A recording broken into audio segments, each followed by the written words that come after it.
billionaire thought she was just the maid, until his nonverbal son whispered one word that shattered everything he believed. The sun had begun its slow descent over the Vale estate, casting long, gold-edged shadows across the marble floors. The silence inside the mansion was immaculate, the kind that didn't just suggest wealth, it enforced it. Maya Williams stood on the second-floor landing, cloth in hand, wiping down a pane of glass that overlooked the east garden. It was her 5th day on the job, and she still hadn't gotten used to how quiet everything felt. Too quiet. Then she heard it. A sharp, rhythmic cry, high-pitched, panicked, cut through the stillness like a blade. Not the sound of hunger, not a tantrum. This was deeper, gut level, the kind of sound that made your chest tighten before your brain could catch up.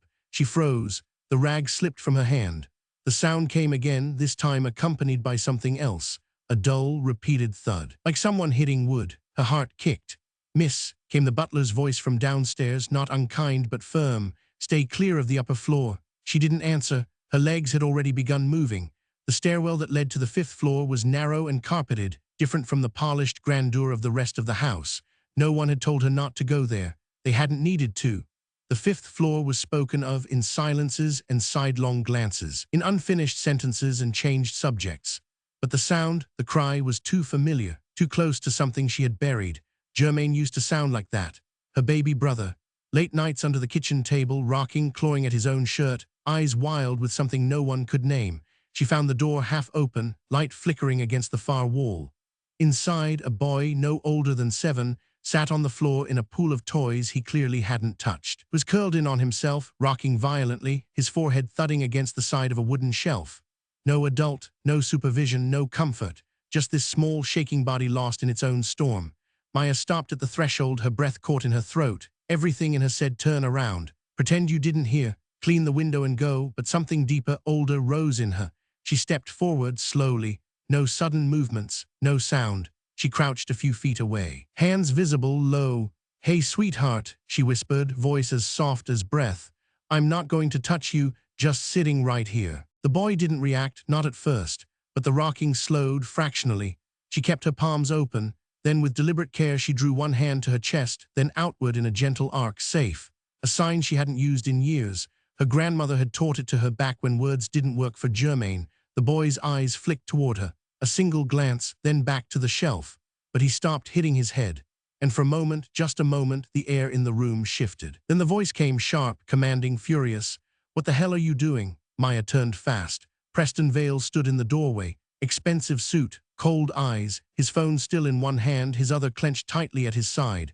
"I'm sorry, sir," Maya said quickly, rising to her feet. "I heard he was crying, and who gave you permission to enter this room?" "No one. I thought he might be in danger. Step away from my son." His tone was ice. Maya hesitated, then obeyed, backing off as Preston moved toward the child. The boy shrieked, sudden high-pitched terror, his limbs flailing, kicking, clawing at the air the moment Preston reached for him. Preston froze, stunned. "What's wrong with him?" he muttered. "Why is he—" "May I?" Maya asked softly but clearly. Preston didn't answer, didn't stop her. She knelt again, this time even slower, letting the boy see her, feel her presence. And when she was close enough, not touching. Just near, he twisted toward her fast and collapsed into her arms like he had been waiting for her all along. His small hands gripped her sleeve, his face pressed into her shoulder. The silence that followed was absolute, not just quiet, sacred. Preston stood motionless, his jaw clenched. Maya said nothing. She just held the boy and rocked, not to calm him, but to join him in whatever rhythm his world needed. And in that moment, she didn't just soothe a child. She disrupted everything a father thought he understood. The office was colder than the rest of the house, not by temperature, but by presence. Walls lined with dark wood shelves, books with perfect spines no one had touched, and a desk so large it felt more like a barrier than a workspace. Maya stood just inside the door, hands folded in front of her. Preston Vale sat behind the desk, silent. A notepad lay in front of him, pen still, his fingers interlocked. He didn't speak right away. He just looked at her like she was a problem to solve. She could hear the distant ticking of a grandfather clock down the hall. It sounded louder in this room, more final. He finally spoke. "You handled him like someone who's done it 100 times. "I haven't," Maya replied, "not with him, but with someone like him." Preston's brow lifted slightly. "Your brother?" "Yes, sir, Germain. He was nonverbal autistic. Passed away 4 years ago. He was 10. Preston's eyes flicked up, something human moving through them for a split second before disappearing behind control. "I'm sorry, thank you." More silence. Then he leaned back slowly, shoulders shifting beneath his tailored suit. No therapist, no specialist, no trained professional has been able to calm me like that. Not in 2 years, and you walked in there with a rag in your hand and stopped the storm. Maya's voice was quiet. I didn't stop anything, sir. I just saw him, that stopped him. The pen he had been tapping fell still. You saw him. Most people look past him or through him. You didn't. She nodded gently. Children like Ellie, they don't need to be fixed. They need to be heard. You can't rush their silence. You have to sit in it with them. Preston exhaled, not in frustration, but something closer to surrender. He stood, walked around the desk, and leaned against the edge, arms crossed. What's your name again? Maya. Maya William. I clean the East Wing. You're not a therapist. No, sir, just a cleaner. HM. He looked down at the floor for a long moment, then back at her. Would you consider staying longer today? Maya hesitated. Sir, I don't know if I should. I mean, I'm not trained. I could make things worse. He shook his head slowly. You didn't make anything worse. You walked in, and for the first time in months, my son wasn't afraid. That's rare. I want to make you an offer. She blinked. An offer. I need someone Ellie trusts. Someone consistent. Not another clipboard and contract. Someone who sees him. I'm not a nanny. I'm not asking for a nanny. I'm asking for you. Maya looked down, caught between breath and instinct. Her hands clenched slightly. My grandmother used to say, if God opens a door, don't stand there arguing about the knob. Preston waited. I'll double your pay, he said before she could finish. Private staff quarters, all expenses covered, weekends off, insurance if you don't have it, and you'll never touch another mop again. Maya felt her chest tighten. The numbers in her head weren't abstract, they were her grandmother's pills. Overdue rent, skipped dinners, but so was the risk. This wasn't a job, it was a fragile trust wrapped in a child. And if she failed him, it wouldn't be a resignation, it would be betrayal. I'll try. Preston didn't smile, but something in his posture softened. Good. I'll have the room ready by tonight. She nodded, still unsure whether she'd stepped into employment or something more dangerous. As she left the office, her legs felt heavier. She hadn't planned to stay. Hadn't packed for anything beyond a week. But somewhere between the child's silence and the father's breaking voice, something had begun. And whatever it was, she had just agreed to walk straight into it. The room was quiet in the way only certain rooms can be. Not silent because nothing was happening, but because something delicate was. The kind of quiet that feels like breath held just beneath the surface. Light slipped through the white curtains, casting slow-moving patterns across the rug where Ellie sat, legs folded, eyes focused on two small plastic blocks. Maya sat a few feet away, cross-legged, her posture relaxed but alert. She had arrived just after breakfast, same as the day before. No fanfare, no instructions, just her presence. That was the only thing she brought, and somehow it was enough. He didn't speak, he didn't look at her, but he didn't resist her presence either. That alone was progress. She matched his pace, slow, steady, patient. She didn't ask questions, didn't offer toys or promises or praise. She just sat. Every few minutes, he'd glance sideways, eyes flickering toward her hands, her shoes, the hem of her shirt. Always subtle, always brief. But it was something. On the third morning, he nudged a red block toward her with his foot. He didn't look at her when he did it, didn't expect anything in return. Maya blinked, heart fluttering, and gently pushed a blue block back toward him. A silent exchange, an invisible contract, that's how it began. Each morning followed the same rhythm. She entered softly, sat in the same place, waited. Some days Illy ignored her completely, other days he handed her a crayon or a puzzle piece or a small button from the edge of the carpet, like he was testing the space between them. Maya never broke the rules he didn't say aloud. No sudden movement, no loud sounds, no reaching across his space. And slowly, almost imperceptibly, he began to let her stay closer. At night, back in her room tucked behind the staff wing, Maya would write in a worn leather journal. A gift from her grandmother, the one who raised her. One who knew that not all voices live in the mouth. She wrote in small loops like the words were secret even from herself. He gave me a yellow block today. Didn't flinch when I sang under my breath. Sat closer for almost 10 minutes. I'm still not sure why I'm staying, or maybe I am. I just don't want to say it yet. Outside Ellie's room, Preston often stood in the hallway saying nothing. Sometimes he watched through the cracked door. Other times he just listened. Maya never acknowledged him. Neither did Ellie, but they both knew he was there. One afternoon, as Maya knelt beside Ellie, helping him line up wooden animal figures in a quiet circle, she began to hum. Low, gentle. A gospel tune her grandmother used to sing while washing dishes. She hadn't meant to, it just slipped out. He didn't stop her. In fact, he tilted his head slightly, like someone leaning toward a warm sound in a cold room. Preston stood at the edge of the doorway, hands in his pockets, shoulders tense. After a few moments, he stepped into the room, How was he today? He asked, voice softer than she remembered. Maya looked over, still gently arranging the toys. Peaceful, she said. No meltdowns, no biting or flailing, just quiet. Preston nodded. His eyes didn't leave his son. He used to love animals, he said after a pause. My wife used to take him to the zoo every month. Emma, that was her name. He hasn't asked to go since she died. Maya said nothing, just let the silence speak. Preston continued, slower now. After the funeral, I hired every specialist I could find. Signed him up for programs, camps, clinics. None of it helped. They all told me he needed time, but time just made him quieter. He turned to Maya, voice low, and now here you are. No clipboard, no diagnosis. And he's calmer than I've seen in a year. Maya looked down, hands resting on her knees. Grief doesn't follow a timeline, Mr. Vale, not his, not yours. Preston didn't reply, but something shifted in the set of his jaw. Less steel, more weight. He stood to leave, but paused at the door. I've never seen him this still since Emma passed. Then he left. Maya sat there a while longer, watching Illy press a small elephant into the carpet. The room glowed with afternoon light, and for the first time since she'd arrived, Maya felt something unfamiliar but firm settle inside her. She wasn't just helping, she was beginning to belong. It started with a gesture, a small one, almost clumsy. Illy sat cross-legged on the nursery rug, fingers twitching nervously around a soft cloth square.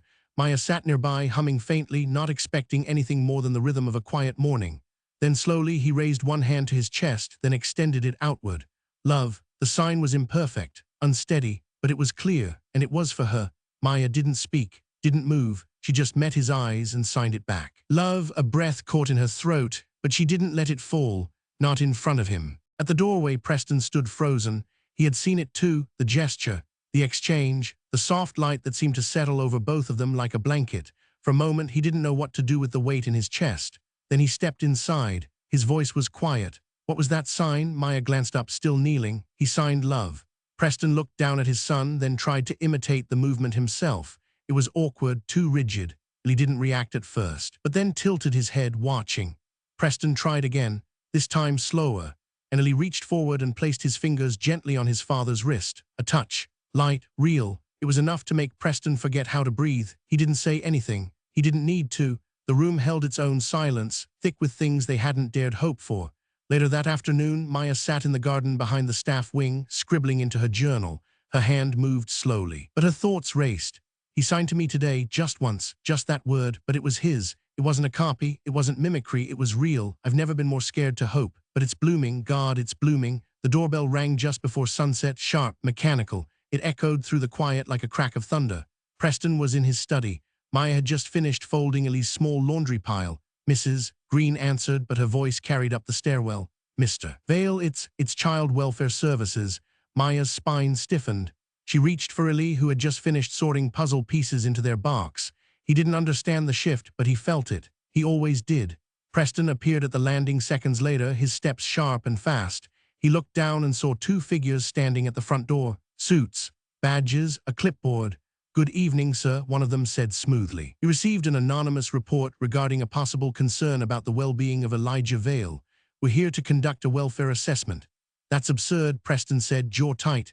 My son is fine. The agent didn't flinch. We understand this may be difficult, but protocol requires a walkthrough and observation. May I ask who filed the report? I'm afraid that's confidential. Preston's hand curled at his side. Maya came down the stairs, holding Ellie close to her hip. His small arms wrapped tightly around her neck, his face pressed against her shoulder. He's safe, she said calmly, voice even. He's been safe since the day I walked in. You can check whatever you like, but don't you dare scare him. One of the agents nodded, stepping inside. We'll be discreet. They weren't, not really. They moved through the house like they owned it. Opened cabinets, peeked into closets, asked questions that had nothing to do with Ellie, asked Maya how long she'd been employed, what her qualifications were, where she had worked before. Ellie clung tighter. When they asked to speak with the child alone, Maya stepped in front of them. He doesn't speak, he doesn't respond to strangers, and he's terrified, so no, you don't get to take him into another room to check a box. Preston stood behind her, quiet but solid. His eyes burned. After nearly an hour, the agents wrapped up. Nothing out of order, nothing questionable, nothing to hold. As they turned to leave, one of them glanced back. Off the record, sir, I've seen neglect. This isn't it. But whoever sent this in, they knew what they were doing. The door closed. Maya exhaled slowly. He had fallen asleep against her shoulder from the weight of it all. She didn't put him down. Preston looked at her, not like staff, Not like an employee, like someone who had just shielded his son from a storm no one saw coming. "They're not after him," he said quietly. "They're after me." Maya looked up, eyes sharp. "Then they made a mistake, because now they are after us." The courtroom smelled like old paper and cold air. Cameras clicked quietly behind the barrier as reporters shifted in their seats, pens poised, ready to twist whatever they saw into whatever would sell. Maya sat at the defense table beside Preston, her hands clasped in her lap, the sleeves of her dress slightly wrinkled from holding Ellie all morning. She wore no jewelry, no makeup, just quiet composure and the weight of someone who knew she didn't belong in rooms like this, but came anyway. Judge Adeline Monroe entered. Silver hair pulled back so tight it didn't dare move. She didn't look like someone who tolerated nonsense. The courtroom stood, then sat. Maya's heart didn't stop racing. The opposing attorney stood, sharp suit and sharper smile. "Let the record show we are here to address an unlawful breach of contract and deliberate defamation on the part of Caldwell Dynamics. Furthermore, we question the appropriateness of certain staff members being placed in care positions outside their qualifications." Preston's lawyer stayed calm, voice low, steady. "We will show that all accusations are not only baseless but fueled by personal agenda, and that Maya Williams' role in this matter is one of protection, not overreach." Then it began. Photos were shown, security footage, emails taken out of context, every bit of Maya's life put under a microscope by people who had never met her. Her job title became a punchline. They called her the maid who made herself mother, a cleaner who thought love could replace credentials. At one point, the opposing attorney leaned into the mic and asked Miss William, "Do you have any formal training in behavioral therapy?" "No," she answered quietly.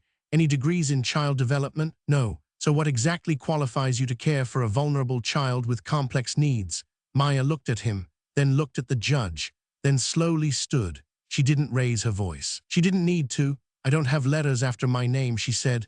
"I don't carry a clipboard or write reports, but I know what silence feels like. I know what it's like to scream without sound and be ignored. My brother was like Ellie. People gave up on him. I never did." The attorney opened his mouth, but she didn't let him speak. "I didn't save Ellie because I wanted to.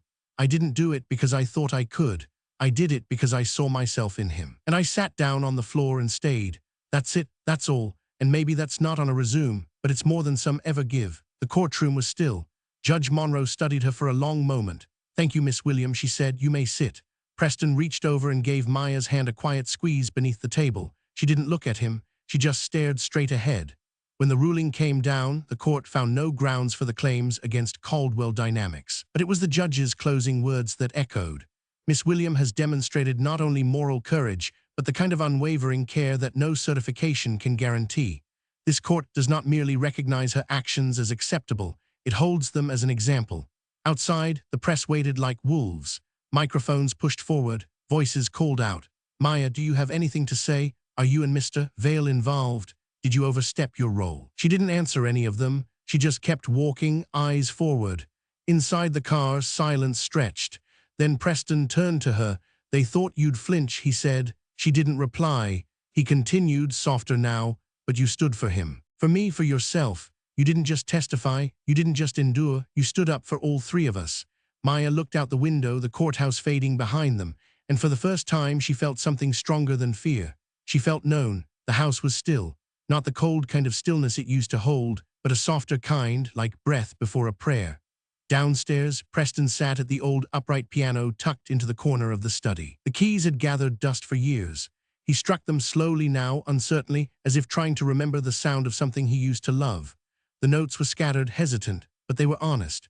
Behind him, Maya stood quietly by the doorway, arms crossed loosely over her chest. She didn't speak. Instead, she began to sign, a lullaby, not with her voice, but with her hands. The same one Emma used to hum to Ellie before bed, back when he still fit in the curve of her arms. Each motion flowed like water, soft and full of memory. Preston didn't stop playing. He just watched her reflection in the glossy surface of the piano lid. Something cracked inside him, quiet but certain. Then from upstairs it happened. A small sound, not loud, not clear, but enough to stop every breath in the house. Dada. It floated down the stairs like something sacred, fragile, real. Preston stood so fast the piano bench toppled behind him. Maya's hands froze mid-sign. For a second, neither of them moved. Then he ran. He took the stairs 2 at a time, heart pounding in places he didn't know still felt. Maya followed, slower, one hand pressed to her chest. She didn't know if it had been real, but she needed to believe. He sat upright in bed, his small hands gripping the blanket. His eyes were wide, not in fear, but in something else. Recognition. Preston dropped to his knees beside the bed.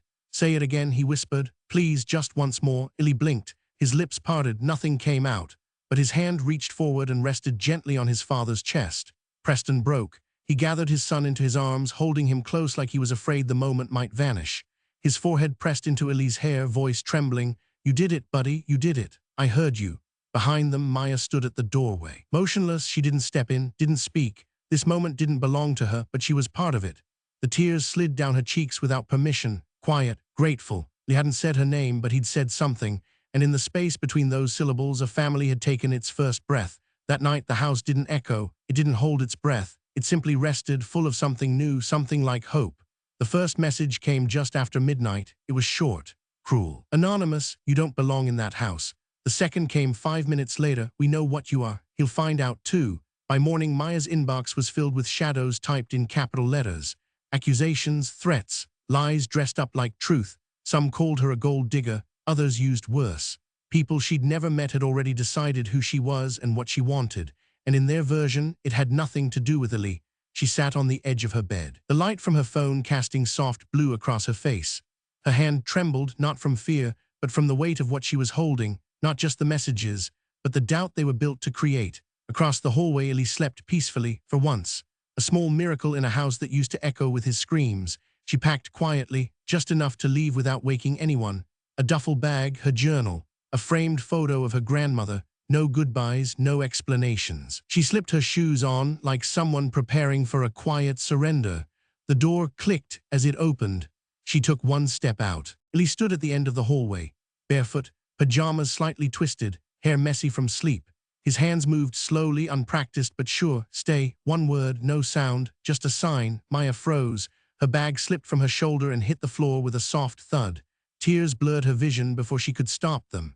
She dropped to her knees as Illy ran to her, throwing his small arms around her neck. She held him like she was breaking and being rebuilt at the same time. Behind them, a stair creaked. Preston stood on the landing, arms crossed loosely, watching. He hadn't stopped her, hadn't asked her to stay, but he was there, and that meant something.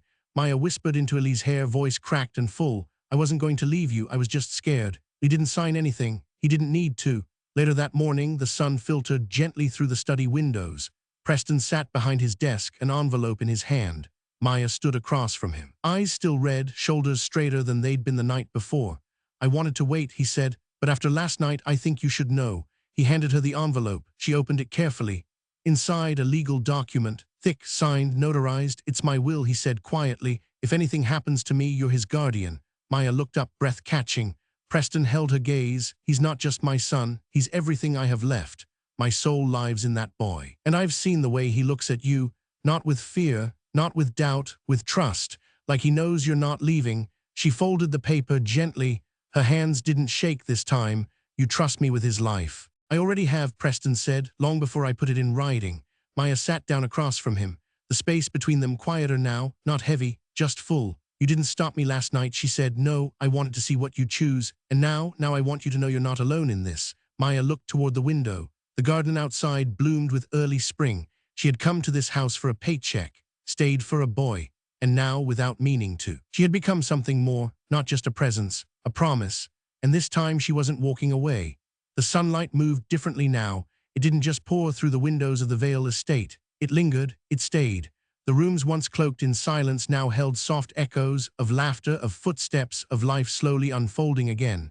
Maya stood in the kitchen, barefoot, apron dusted with flour. She was humming quietly as she flipped pancakes on the skillet, the scent of cinnamon curling through the air like memory. At the kitchen table, Illy sat with a crayon in each hand, drawing something that looked like a sun and a house merged together. His tongue peaked slightly between his lips as he focused. The morning news played softly on the corner screen. A reporter's voice, calm but certain. "Headlines this week have taken a surprising turn. The case that gripped headlines, dismissed. No wrongdoing found." But what caught the public eye was not the verdict. It was the woman at the center of it all, the maid who stayed, the boy who spoke, the family no one saw coming. Maya turned the volume down, not because she didn't want to hear it, but because it wasn't what mattered. Not really. She poured syrup over Lee's plate and set it in front of him without a word. He looked up, gave a small smile, and reached for her wrist. Just a touch. Gentle. Maya sat down across from him, watching his fingers move across the paper. Circles, windows, a door. There was a knock at the front door.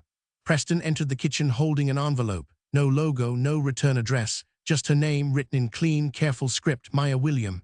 He handed it to her wordlessly. She opened it slowly. Inside was a letter from Judge Monroe, not typed, handwritten. It would be my honor to nominate you for a seat on the State Child Welfare Advisory Board. Your voice is needed. Your presence matters, not because of your background, but because of your heart. Maya read it twice, then folded it quietly and held it in her lap. Preston leaned against the counter, arms crossed, watching her. That's not just a seat at a table, he said. That's a ripple. That's the system learning from the people it usually forgets. Maya looked up. Her voice was soft. It's not about me. No, Preston said. It's about truth. And truth is what kept you here. Not duty, not fear, not even love. Maya met his eyes. And now he said it can be all three. They didn't say anything more. They didn't need to. That afternoon, the three of them walked through the garden. Illy skipped ahead, collecting petals and twigs like tiny treasures. Maya and Preston followed in quiet rhythm, the sun brushing their shoulders. At the far end of the path, Illy stopped. He turned. His hands moved with a slight tremble, but with certainty. Home. One sign, one word, all his. Maya's breath caught. Preston looked at her, not as the employer he once was, not even as the father of the boy she had helped, but as someone who had finally understood what it meant to be chosen. Not for what you can do, but for who you are. That night, as the house quieted, Maya stood by Illy's bed, smoothing the blanket over his legs. He was already asleep, his fingers curled around a small stuffed lion. Preston watched from the doorway. Thank you, he said softly, for choosing to stay when everything tried to push you out. Maya turned, eyes warm. He's the one who chose me. Preston nodded. And now I'm choosing you, not as staff, not as help, as family. Maya didn't respond right away, but in the stillness between them something answered. The storm had broken, not with thunder, not with fury, but with hands held, with silence shared, with the word home spoken without a sound. And for the first time, none of them felt like they were surviving. They were finally beginning. If you enjoyed this story, let us know in the comments. And don't forget to like, share, and subscribe for more inspiring stories.